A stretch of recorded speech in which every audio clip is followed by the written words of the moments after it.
যে আমি ঈশ্বৰৰ বিষয়ে ঈশ্বৰৰ গুণানুকীৰ্তন কৰোঁতে কীৰ্তনেই কৰোঁ বা শ্ৰৱণেই কৰোঁ, কিন্তু আমি কায় বাক্য মন এক চিত হৈ আমি শুনিব লাগিব বা কীৰ্তন কৰিব লাগিব। কাৰণ কৰ্ণ পথেদি ঈশ্বৰৰ নাম বস্তু সোমালেহে হৃদয়ত স্থিতি হ'ব। এতিয়া হৃদয়েৰে সৰ্বথা ল'বলৈ কৈছে, গতিকে সৰ্বথা ল'বলগীয়া হ'লে আমি শ্ৰৱণ শ্ৰেষ্ঠ হ'ব লাগিব। আৰু শ্ৰৱণ সেইকাৰণে আগত দিছে, শ্ৰৱণ আৰু কীৰ্তন। কীৰ্তন শ্ৰৱণ বুলি কিন্তু কেতিয়াও ক'তো আমি শুনা নাই। সেইকাৰণে এই ঘোষাজোকাৰ মাজেদি আমি জীৱবিলাকক, আমি শ্ৰৱণ কৰি থকা সকলক সাৱধান কৰি দিছে। কাৰণ ইয়াত যাৱন্ত আৰু প্ৰভুৰ কথাখিনি আহিব, কিন্তু যাৱন্তৰূপী জীৱকো ইয়াৰে এই কাহিনীৰ দ্বাৰা আমালৈ দিছে। আমি কলিৰ মনুষ্যসকল কেনেকৈ তৰি যাম, কাৰণ ভাগৱতৰ পৰা সাৰ তত্ত্বখিনি আনি গুৰুজনাই কীৰ্তন কৰিছে। কীৰ্তন কিহৰ কাৰণে দিছে? যে এই যাৱন্তৰ কাহিনীটো হয়তো ভাগৱতত বহুত দীঘলকৈ আছে, কিন্তু আমি কলিৰ মনুষ্য, আমাৰ আয়ুস একেবাৰে কম, অল্পমতী মনুষ্য, সদায় মলিন আমাৰ মন ভাল নহয়নে বাৰু? আমাৰ হৃদয়খন সদায় মলিন হৈ থাকে বোলে। গতিকে আমাৰ হৃদয় চাফা কৰিবৰ হ'লে আমি কৃষ্ণ চাবোন ঘঁহিব লাগিব। সেইকাৰণে কলিত এখন সমাজ পাতি আমি সমাজত চলিব পৰাকৈ কীৰ্তন আকাৰে দিছে। চুটি চুটিকৈ মূল কথাখিনিৰে এটা এটা কীৰ্তন কৰি দিছে, গাব পৰাকৈ। নাম গাম আমি, নহয় যে এজনে লগাই দিব, বাকীসকলে শ্ৰৱণ কৰিব আৰু লগতে সহযোগ কৰি গাব। আজি সুন্দৰভাৱে প্ৰসংগ অনুষ্ঠানত আমাৰ বাপজনাই সুন্দৰ নাম ধুবাক দিছে। চাওকচোন কিমান ভাল লাগিছে। যদুমণি যাদৱ, নহয়নে? ইমান ধুনীয়া লাগিছে। পিছত দিছে স্বামী ৰাম নেৰু আৰু চৰণ তোমাৰ। চাওকচোন, স্বামী বুলি কাক কৈছে? যে প্ৰভু ভগৱন্তক কৈছে। আমাৰ স্বামী কোন? কৃষ্ণ স্বামী, নহয়নে? সেই কৃষ্ণ স্বামী, আমি সেই কৃষ্ণ স্বামীৰ চৰণ সেৱা কৰিব লাগিব। আৰু সেইকাৰণে কৈছে সেই কৃষ্ণ স্বামীৰ নাম ল'বলৈ যাওঁতে কি কৈছে? মুখেৰে নাম ল'বা, কৰ্ণেৰে তুমি শুনিবা। কৰ্ণেৰে শুনি হৃদয়ত তাক প্ৰতিষ্ঠিত কৰিবা। হৃদয়ত নাম জমা নাথাকিলে আপুনি কেতিয়াও নাম ল'ব নোৱাৰে। আপোনাক কোনোবাই যদি কয় তুমি নাম একাষাৰ দিয়া, আপোনাৰ যদি নাম জমা নাথাকে আপুনি নাম কোনো পধ্যেই গাব নোৱাৰে, আপুনি মোৰ পুলুকা মাৰিব। এতিয়া আমাৰ চবেই কৈ থাকোঁ, মাধৱ পুৰুষৰ ঘোষাবিলাক আমি মুখস্থ কৰি লৈছোঁ, যে কি বুলি কওঁ? হিয়াৰ মাজে নামৰ ভাণ্ডাৰ, মুখে বাজ হয়।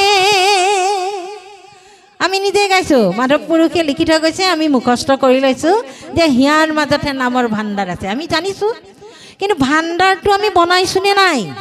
প্ৰধান কথা সেইটো যে প্ৰভুৱে আমাক এটা গোবিন্দ ভঁৰাল দিছে। এই ভঁৰালটোত আমি নাম বস্তু জমা থৈছোঁ নে নাই? যি বস্তুৱে কেতিয়াও বিনাশ নাই। বাকী বিষয় সম্বন্ধীয় সংসাৰৰ যি বস্তুবিলাক, যাৰ কাৰণে আজি আমি সমস্ত বাদ দি তাতে ৰতিপ্ৰীতি হৈ আছোঁ, সেইবোৰ কিন্তু সকলো বিনাশী বস্তু। অবিনাশী মাত্ৰ নাম বস্তু। অবিনাশী বস্তু এই নাম। আপুনি যদি আপোনাৰ হৃদয়ত নাম লৈ আছে, আপুনি কোনোবাই বাধা দিলে মুখেৰে নাগাবও পাৰে, কিন্তু হৃদয়েৰে তেওঁৰ নাম লৈ থাকিব পাৰিব। আজি নাম ধৰি থকাৰ কাৰণে আজি প্ৰহ্লাদক দেউতাকে ইমান শাস্তি দিলে, তথাপিও কিন্তু তেওঁৰ মুখৰ পৰা বিষ্ণুৰ নাম নিব নোৱাৰিলে। পাৰিলে জানো? নোৱাৰিলে।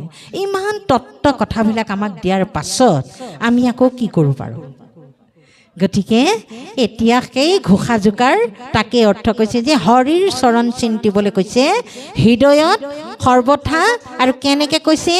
যে মন বুদ্ধি অহংকাৰ সমস্ত এক কৰি চিতত লগাব লাগিব। কাৰণ আমি দম্ভ দৰ্প অহংকাৰখিনি লৈ থাকিলে আমি এই মায়াৰ পৰা মানে আঁতৰি আমি ঈশ্বৰৰ নাম ল'ব নোৱাৰিম। কিন্তু ভগৱন্তৰ নাম ল'বলৈ যাওঁতে মায়াচুৰী ভকতি কৰিব লাগিব। গতিকে তেওঁৰ নাম লোৱাৰ লগে লগে আমাৰ মনটো পবিত্ৰ হ'ব।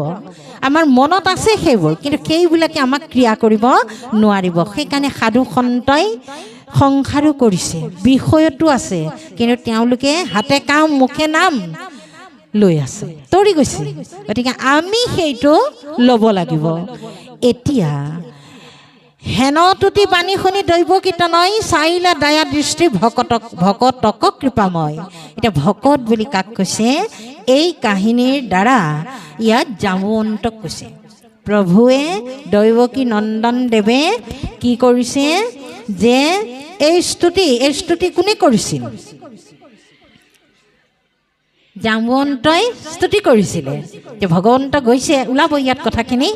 তেতিয়া তেওঁ লৈ চাই কি কৰিছে? কৃপাময়ে চাইছে তেওঁক যে কোনে স্তুতি কৰিছে আৰু কি কৰিছে। ভৈলন্ত মাৰ্জিলা অমৃত হাতে সমস্তে শৰীৰ, ভৈলন্ত নিৰোজ জাম অন্ত মহাবীৰ।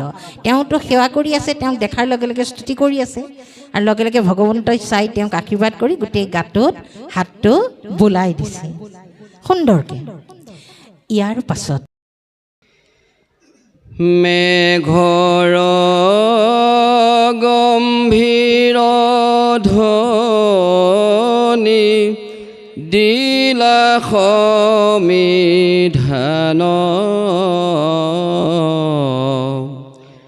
মণিহে তৰিখৰাজ আইলত জ্যোস্থান,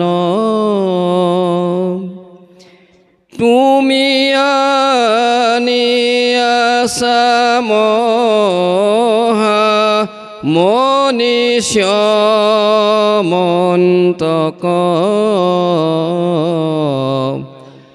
মিছাতে সমস্তে দে কলংক আমাক। মেঘৰ গম্ভীৰ ধ্বনি দিলা সমিধান, মণি হেতু ঋষৰাজ আইলু তজু স্থান। এতিয়া ঋষৰাজক তেওঁ সুন্দৰকৈ তেওঁৰ স্তুতিত সন্তুষ্ট হৈ তেওঁলৈ চালে, চাই তেওঁক আশীৰ্বাদ প্ৰদান কৰি তেওঁক উঠালে, পৰশ কৰি দুই বাহু ধৰি তেওঁ উঠালে। আমি ধৰি ল'ব লাগিব নহয় জানো বাৰু? এতিয়া তেওঁ মেঘৰ গম্ভীৰ প্ৰভুৰ কথাখিনি বৰ সুন্দৰ গম্ভীৰ স্বৰেৰে তেওঁক কৈছে যে হে জামৱন্ত, হে ঋষৰাজ, তোমাৰ তালৈ মই কিয় আহিলোঁ জানানে? যে মণি হেতু ঋষৰাজা আইলু তজুস্থান, মই মণিটোৰ কাৰণেহে তোমাৰ ওচৰলৈ আহিলোঁ। তুমি আনি আছা মহা মণি চেমন্তক, মিছাটো সমস্তে দেৱ আমাক কলংক। এই চেমন্ত মণিটি তুমি আনি থৈছা আৰু কিন্তু সমস্ত সমাজে মোক মিছাকৈ কলংক দিছে যে মই মণিটো নিছোঁ বুলি। কাৰণ প্ৰথমে সত্ৰাজিত ঘৰলৈ আহোঁতে মই সত্ৰাজিতক মণিটো খুজিছিলোঁ। দিনেক মণি খুজিলন্ত হৰি, নিদিল এক সত্ৰাজিতে গ্ৰহ কৰি। গতিকে মই খুজিছিলোঁ কিন্তু মোক সত্ৰাজিতে নিদিলে। সেইটো দেৱগৃহত, তেওঁৰ দেৱগৃহত প্ৰতিষ্ঠা কৰি থলে আৰু তাকেই ভায়েকে পিন্ধি বনলৈ গ'ল, নহয়নে বাৰু? গতিকে এই চেমন্তমণিৰ কথাৰ পৰা এতিয়া সেই চেমন্তমণিৰ কাৰণেহে যে জামৱন্তৰ ওচৰলৈ আহিছে, এই কথাষাৰ প্ৰভুৱে প্ৰকাশ কৰিছে। গতিকে এতিয়া তেওঁ সুন্দৰভাৱে ইয়াত কৈছে, আমাৰ বহলকৈ আৰু ক'বলৈ দৰকাৰো নাই, যে পাঠে কৈয়ে গৈছে যে চেমন্ত মণিৰ বাবে তেওঁৰ ওচৰলৈ আহিছে আৰু তেওঁ যে মিছাকৈ বদনাম পাইছে এই কথাষাৰো জনাইছে। আমাৰ পাঠে তাকেহে কৈছে। মাধৱ কৃষ্ণ। হীৰাম পৰম ভকত তুমি জানো তোমাক, দিয়ামনি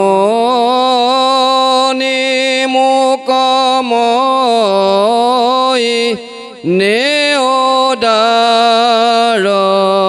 কাক,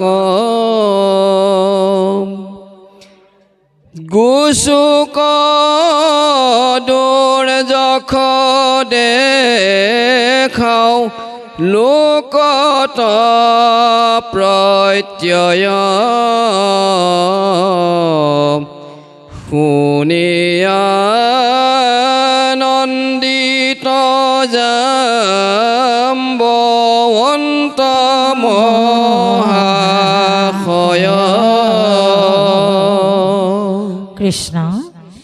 এতিয়া কৈছে পৰম ভকত তুমি জানোহো তোমাক দিয়ামণি মুকময়ী নেও দ্বাৰকা।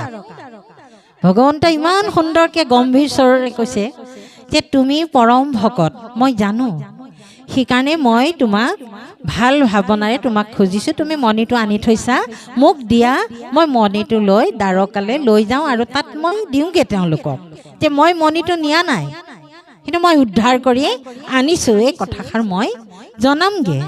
আৰু এতিয়া কৈছে যে গুচুক দুৰ্যশ দেখাওঁ লোকত প্ৰতয়, সেয়াই মানে যে মই মণিটো নি সকলোৱে যে মনত সংশয় লৈ আছে, মোৰ প্ৰতি যে বেয়া ভাৱনা লৈ আছে যে ভগৱন্তক নিদিলে কাৰণে মণিটো কৃষ্ণক, আৰু তেওঁ মণিটো মনে মনে সেই প্ৰসেনক মাৰি লৈ গ'ল, হয়নে বাৰু?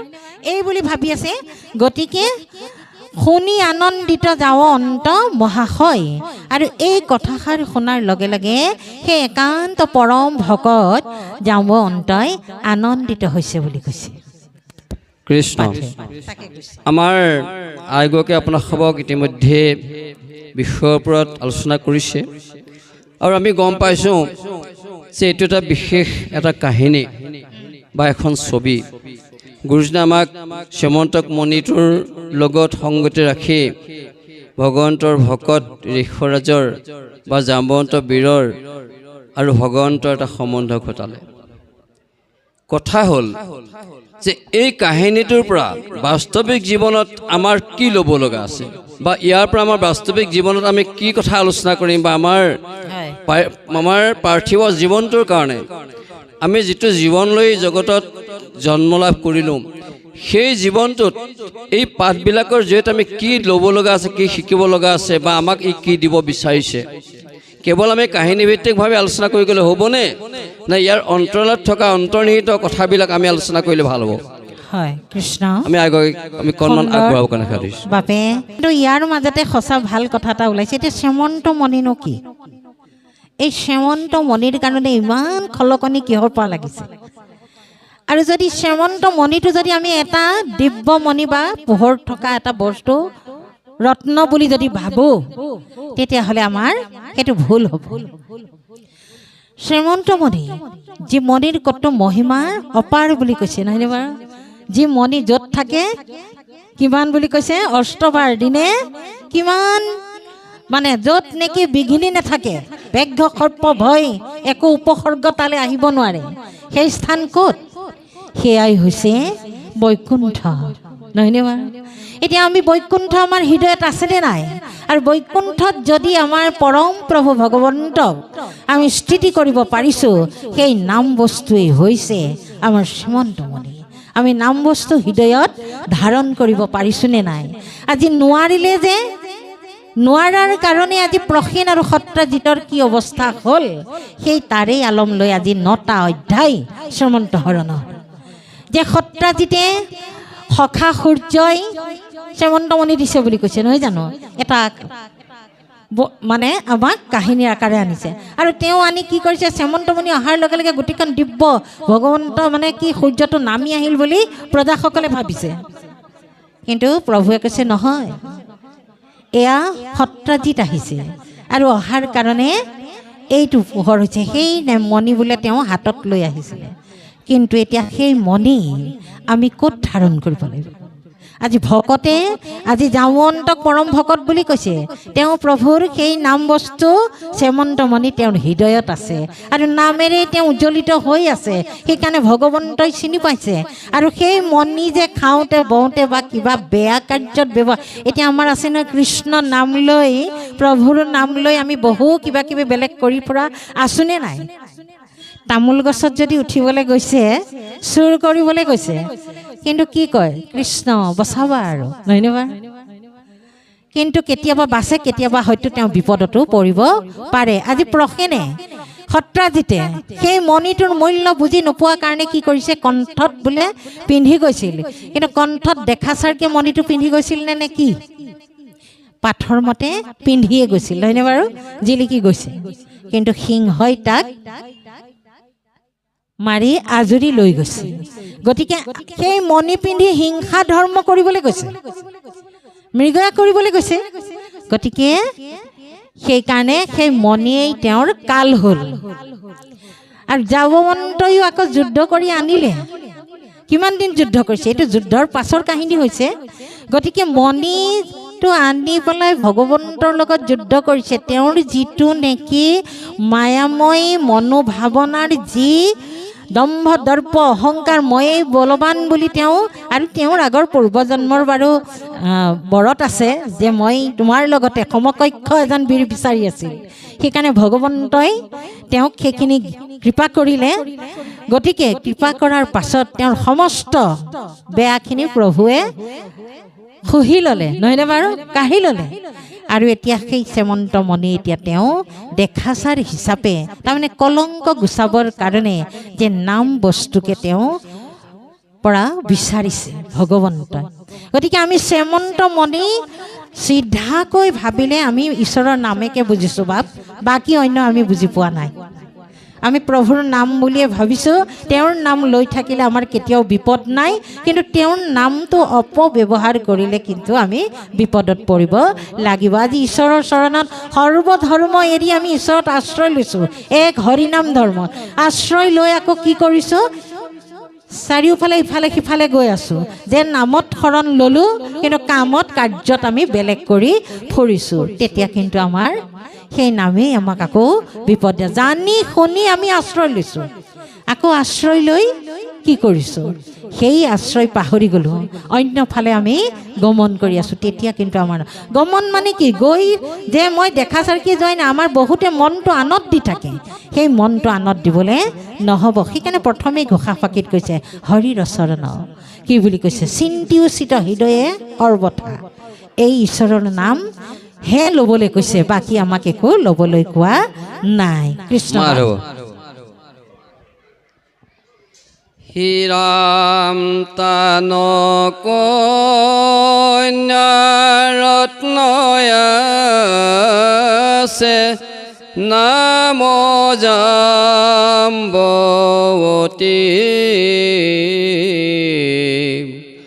কৃষ্ণ বিবাহৰ দিলাৰে ক্ষপতি হীৰাম লগত যৌতুকয়ানি দিলন্ত শ্যামন্ত পৰমানন্দ দেখি ভৈলা ভগৱন্ত।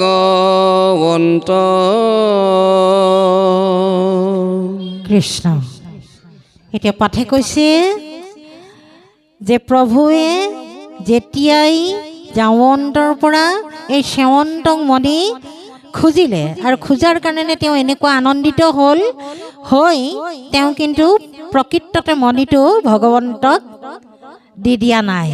তেওঁ কি কৰিছে, তেওঁ প্ৰভুলৈ তেওঁৰ জীয়ৰী জাৱন্তীক প্ৰভুৰ লগত বিবাহ দিছে, আৰু সেই বিবাহতে তেওঁ যৌতুক হিচাপে সেই মণিটো তেওঁক প্ৰদান কৰিছে বুলি কৈছে।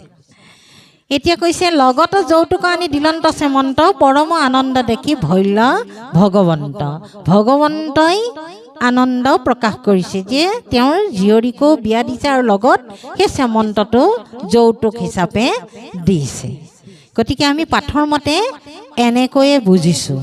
গতিকে এতিয়া এয়া হ'ল ভগৱন্তৰ অষ্টমহিষীৰ ভিতৰত তেওঁ কাৰ কাৰ ক'ৰ পৰা কেনেকৈ পত্নী কোন সময়ত পাইছে, সেই আৰু এটা আমাক ইয়াত আভাস দিছে যে শ্যামন্ত মণিৰ যোগেদি তেওঁ জাম্বৱন্তী পত্নীক লাভ কৰিছিলে, আৰু সেইগৰাকী হৈছে সত্য ভক্তিমতী আই। গতিকে ভগৱন্তৰ অষ্টমহিষীৰ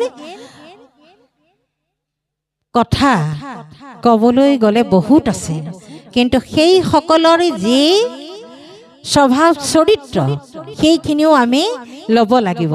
আৰু তাৰ ভিতৰতে অষ্টমহিষীৰ আকৌ প্ৰধানকৈ এগৰাকী প্ৰধান মহিষী সত্যভামাৰ আকৌ চৰিত্ৰটো বেলেগ ধৰণৰ। গতিকে আমি সেই অষ্টমহিষীৰ পৰাও আমি কোনগৰাকী আইৰ পৰা ভগৱন্তৰ পত্নীৰ পৰা কি ল'ব লাগিব তাকো আমি আইসকলে বা হওক আমি এটা জ্ঞান ল'ব লাগিব। জামৱন্তী কিন্তু অতি সহনশীল ধীৰস্থিৰ আৰু ধৈৰ্যশীলা নাৰী আৰু তেওঁ অতি ভক্তিপ্ৰাণ, ভগৱন্তৰ চৰণকে চিন্তি থাকে আৰু দেউতাকৰ অতি মৰমৰ কন্যা। সেইকাৰণে দেউতাকে উপযুক্ত ইমান মোৰ ভাল ছোৱালীজনী স্বভাৱে চৰিত্ৰই কৃষ্ণ ভক্ত, গতিকে মই আজি সুন্দৰ এজন প্ৰভুক মই পাইছোঁ, মই তেওঁকহে দিম মোৰ ছোৱালী, আৰু তেওঁকেই দিছে। এতিয়া অতি মৰমৰ বস্তু কাক দিবলৈ কৈছে? ভগৱন্তৰ দিবলৈ কৈছে, ভগৱন্তৰ চৰণত। আমাৰ আটাইতকৈ ভাল লগা যিটো বস্তুৱে হওক যিয়ে হওক আমি সমস্তখিনি কিন্তু ভগৱন্তৰ চৰণতে অৰ্পণ কৰিব লাগে। সেইকাৰণে কি বুলি কৈছে যে বোলে যাহাৰ আছে পুণ্য অসংখ্যাত শিষে পাতে কাণ কৃষ্ণৰ কথাত, আৰু যিমান সুকৃতি যিমান ভাল মানে কৃতিসমূহ আছে এই সমস্ত আমি ঈশ্বৰৰ চৰণত দিব লাগিব। তেতিয়াহে আমি সেই শ্যামন্ত মনৰ যিটো জ্যোতি সেইটো আমাৰ বাহিৰে ভিতৰে প্ৰতিফলিত হ'ব। এতিয়া সেই প্ৰতিফলিত হৈছে নে নাই তাক প্ৰমাণ কৰিবলৈ যদি আমি যাওঁ, আপোনালোকে নিজে নিজে চাব যে আমাৰ মাজতে বহু আই বাপ আছে, জীৱ জগতত জীৱসকল আছে, কিন্তু কিছুমান জীৱক দেখিলে, কিছুমান আই বাপক দেখিলে আমাৰ হাত দুখন আপোনা আপুনি জোৰ হৈ যায়, কৃষ্ণ বুলি ক'বলৈ মন যায়, নহয়নে বাৰু? আৰু কিছুমান আছে কিন্তু আমাৰ মনটো মানে দেখিলেও যেন আঁতৰিহে যাম বা মনে মনে গুচি যাম এনেকুৱা যেন লাগে। কিহৰ কাৰণে? যে আজি যিজন ভগৱন্তৰ কাৰণে জন্ম লৈ এই বিনন্দীয় পৃথিৱীখনত উপভোগ কৰি আছো, যি লাগে লাগেহে লাগে, নালাগে বুলি কেতিয়াও কোনেও নকওঁৱেই। আৰু আহিছোঁ অকলে, যামগৈ অকলে, কিন্তু ইয়াতে পাইছোঁ।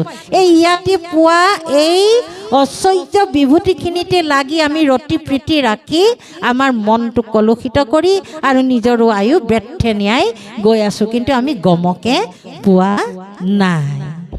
গতিকে আমি এই ভগৱন্তৰ চৰণত আশ্ৰয় ল'বলৈও, ঈশ্বৰৰ কথাৰ প্ৰতি মনত থকা সংশয়খিনি দূৰ কৰিবৰ হ'লেও আমি কিন্তু এনেহেন সাধুসংগলৈ আহিব লাগিব, নহ'লে কিন্তু আমাৰ মনৰ সংশয়বিলাক কেতিয়াও দূৰ নহ'ব।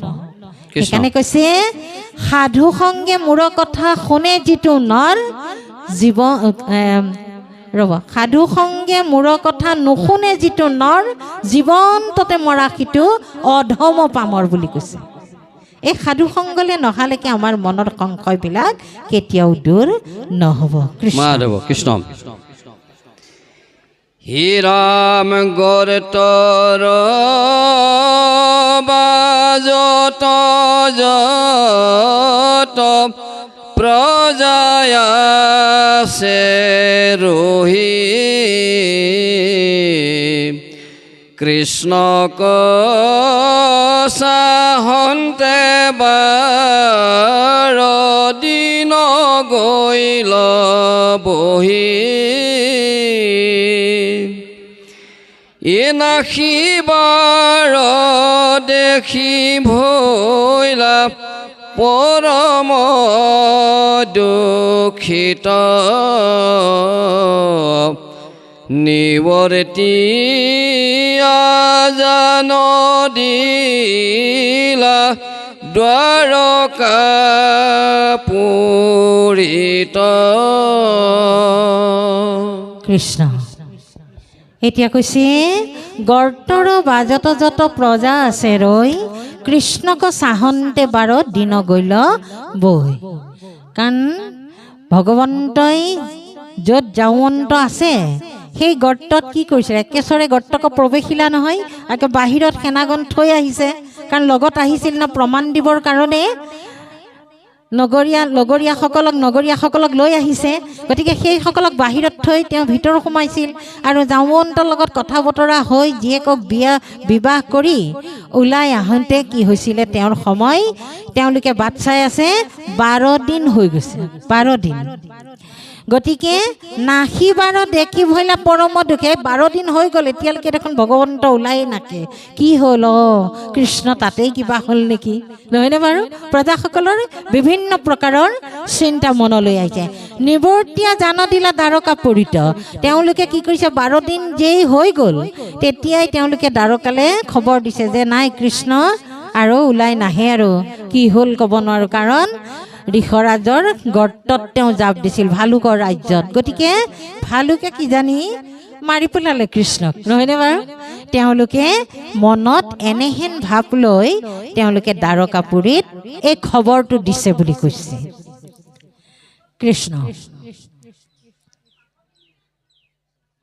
কৃষ্ণ আমি সামৰণিলৈ আহিছোঁ।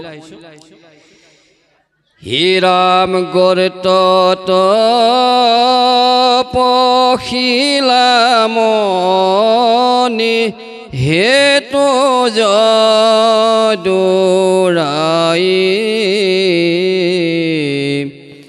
12 দিন তথাতে আছিল বাট চাই, ইৰামূলতি নাখিল কৃষ্ণ কিবায় অথন্তৰ, বোলা হৰি হৰি তৰা সংসাৰ সাগৰ, হৰিৰ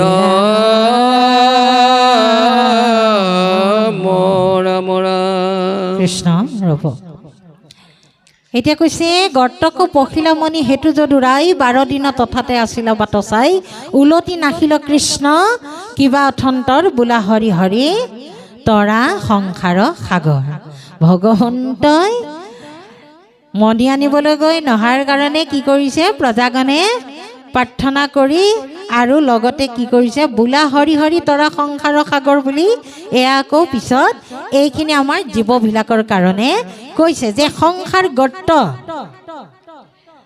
আমি পৰি আছোঁ, এই গৰ্তৰ পৰা উদ্ধাৰ হ'বৰ কাৰণে আমি কাৰ নাম ল'ব লাগিব, ভগৱন্তৰ নাম ল'ব লাগিব। শেষত আমাৰ তাকে কৈছে যে আমি ঈশ্বৰৰ নাম লৈ তৰি যাব লাগিব, নহ'লে যে আমাৰ উপায় নাই। আতুৰ ভৈলোহ মই বিষয় বিকলে কৰি উদ্ধাৰ মোক চৰণ কমলে, নাইনে বাৰু? গতিকে আমি এই বিষয় সংসাৰ সাগৰত আমি পৰি আছোঁ, এই জীৱসকল। গতিকে তৰিবৰ কাৰণে আমি সেই তৰুতাজনৰ হে নাম ল'ব লাগিব, আমি বেলেগৰ নাম লৈ কেতিয়াও তৰি যাব নোৱাৰোঁ। গতিকে ভগৱন্তৰ বাহিৰে যে আমাৰ কোনো নাই, আন একো নাই, এই কথা প্ৰতিটো কথাতেই আমাক প্ৰমাণ দি গৈছে। হয়, আপোনাৰ শংকাটো আমি বুজিছোঁ, বৰ সুন্দৰ হৈছে যে প্ৰথমে মণিটো ক'ত স্থাপন কৰিছিল, দেৱৰ গৃহত থৈছিল, নহয়নে বাৰু? প্ৰতিমাতে তাত নিবেদিলা মণি বিপ্ৰৰ হাতে, আৰু বিপ্ৰই ক'ত থ'বলৈ দিছিল, সেই তেওঁৰ দেৱগৃহত।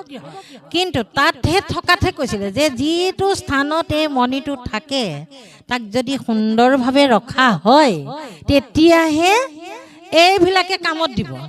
আৰু সেইটো এতিয়া তাৰ পৰা লোপাকে পিন্ধি পেলাই হিংসা ধৰ্ম কৰিবলৈ কৈছে, অপপ্ৰয়োগ হ'ল। কৃষ্ণ যিটো মণি দিছিল নহয় জানো, এইটো ভাল বস্তু নে? সূৰ্যৰ পৰা পোৱা বস্তু গ্ৰহণ নকৰিবলৈ কৈছিল অন্য দৰকাৰ। লগতে আমি প্ৰশ্ন কৰিছে সেইটো জমন্ত মণি ধাৰণাটো আমি বেলেগ ধৰণে ল'লে নহ'ব। যিটো মায়াৰ কল্পিত এটা বস্তু আৰু মায়া সৃষ্টি কৰিছে ভগৱানে, সেইকাৰণে ভগৱানে মানে সত্যাজিতক ক'লে এইটো বস্তু মোলে দিয়া, তুমি মায়াক দমন কৰিব নোৱাৰা, তুমি দেৱগৃহত থ'লেও তোমাৰ বিপদ হ'ব। গতিকে মোৰ বস্তু মোক দিয়া, মই মায়া মোৰ পৰা সৃষ্টি হৈছে, গতিকে তাক মোৰ লগত ৰাখিলে তোমাৰ অমংগল নহ'ব। কিন্তু তেওঁ সেই কথা নুবুজি ভায়েকৰ ডিঙিত পিন্ধাই পঠাই দিলে। গতিকে সেয়ে তাৰ কাৰণে কাল হৈ পৰিলে, সেইটো কথা। তাৰপিছত আজি 12 দিনৰ কথাটোৱে ক'লে ইয়াতে। 12 দিন আমি ঈশ্বৰৰ নাম লৈও প্ৰয়াত হোৱাজনক ঘূৰাই আনিব নোৱাৰোঁ। আজি একাদশ, কালিলৈ দ্বাদশ। গতিকে প্ৰভুসকল কথাটো অকণমান আৰু এনেকুৱা ধৰণৰ হ'ব বুলি আমাৰ চিন্তা। কৃষ্ণ কৃষ্ণ। এতিয়া ইয়াতে আমাৰ বাপজনাই এটা কথা, ধুনীয়া কথা মানে আকৌ অকণ ওলাই পৰিল আৰু এই 12 দিনৰ যে আজি একাদশ, কালিলে দ্বাদশ, এই 2 দিনাই আজি ভকতে আমি কি কৰিছোঁ, এই বৈকুণ্ঠক আমি হোৱা জীৱতীৰ মংগলৰ্থে কৰিছোঁ আৰু তেওঁক আমি বৈকুণ্ঠত প্ৰতিষ্ঠিত কৰিছোঁ, নহয়নে? আজি আপোনাৰ সকলোৱে সমবেদনা জনাইছে যে আমি আত্মাৰ সদগতি কামনা কৰিছোঁ আৰু সেই আত্মাৰ স্থিতি ল'বৰ কাৰণে আজি আমি কি কৰিছোঁ, সেই প্ৰভুৰ গুণানুকীৰ্তন কৰি তেওঁক স্থিতি কৰাইছোঁ। কিন্তু সেই স্থিতি কৰাকৈ আকৌ আমাৰ কি হয়, পুনঃ এই যে ছমহীয়া, মাহেকীয়া, বছৰেকীয়া কৰি যে মাতি থাকে, সেই জীৱ আহিব জানো? জীৱ কেতিয়াও নাহে। সেই 12 দিনতে আমাৰ সকলো শেষ। সেইকাৰণে ভগৱন্তৰ মাজেদি সেইটো এটাও লীলা কৰিছে। আৰু আপুনি কৃষ্ণ মাধৱ, আমাৰ প্ৰভুজনাই প্ৰতি সেৱা জনালোঁ। তেখেতে সুন্দৰ প্ৰশ্ন কৰিলে। আচলতে তেখেতে বিষয়টো জানে, কাৰণ ক্লাছত আপুনি চোকা ল'ৰা ছোৱালীহে প্ৰশ্ন কৰে, গাধা ল'ৰা ছোৱালীবোৰ চুপচাপ বহি থাকে। গতিকে আমি গাধা, আমি গতিকে বাপজন সেই চোকা ল'ৰা ছোৱালীয়ে এজন। গতিকে আমি বেছি সময় নকৰোঁ, পাঠভাগে সামৰণি কৰিবৰ কাৰণে সেৱা জনালোঁ। কৃষ্ণ। গৰেতত পখিলাম নিহেতু যদুৰাই 12 দিন তথাতে আছিল বাট চাই, উলটি নাখিল কৃষ্ণ কিবায়থন্তৰ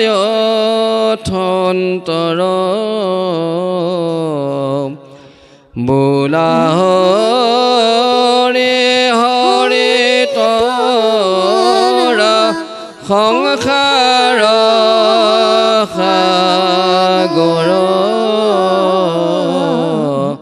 হৰি ৰাম ৰাম জয় ৰাম জয় জয় নাৰায়ণ জয় কৃষ্ণ জয় জয় জগত গুৰু শ্ৰীমন্ত শংকৰ জয় জগত গুৰু শ্ৰীমন্ত শংকৰ। হৰি হৰি